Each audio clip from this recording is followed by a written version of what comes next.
After the awful demise of Telltale Games last year, the majority of the staff was left out in the cold, and the fate of the current season of The Walking Dead was up in the air. Many months later, this last season is back on track at a different company, and some ex-Telltalers are ready to finish what they started.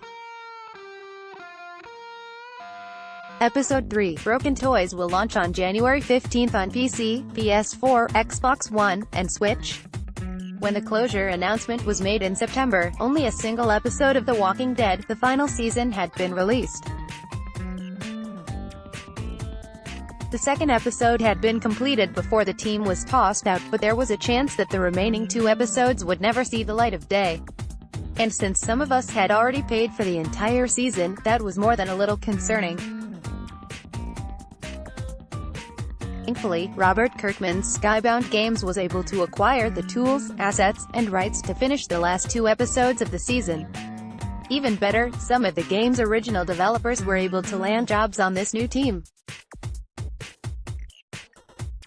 The story that started nearly 7 years ago will get to be wrapped up properly instead of being left to flap in the breeze.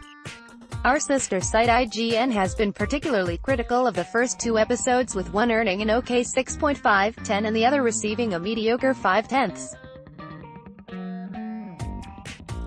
Reviewer Cassidy Moser simply isn't much of a fan of this season, citing a dull plot and a formulaic structure. However, the Metascore for the first episode on PC is 76/100, and the second episode is sitting at 69/100.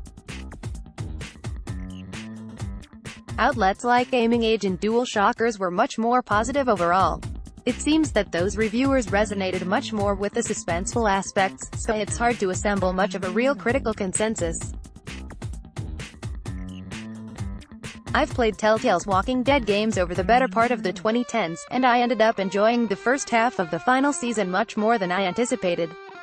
After Jake Rodkin and Sean Van Amen left to form Campo Santos, the series fell into a kind of slump, but the phrase "return to form" is a go-to when describing the tail end of Telltale's output. Sadly, it makes me yearn for what might have been. However, it's worth clarifying here that the well-being of the employees impacted by the Telltale debacle is far more important than the continuation of this episodic video game.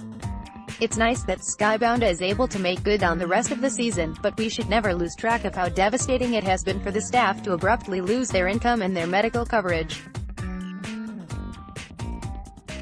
Hopefully, the industry takes steps to ensure more protections for workers in the years ahead. Image credit, Telltale, Skybound, now read.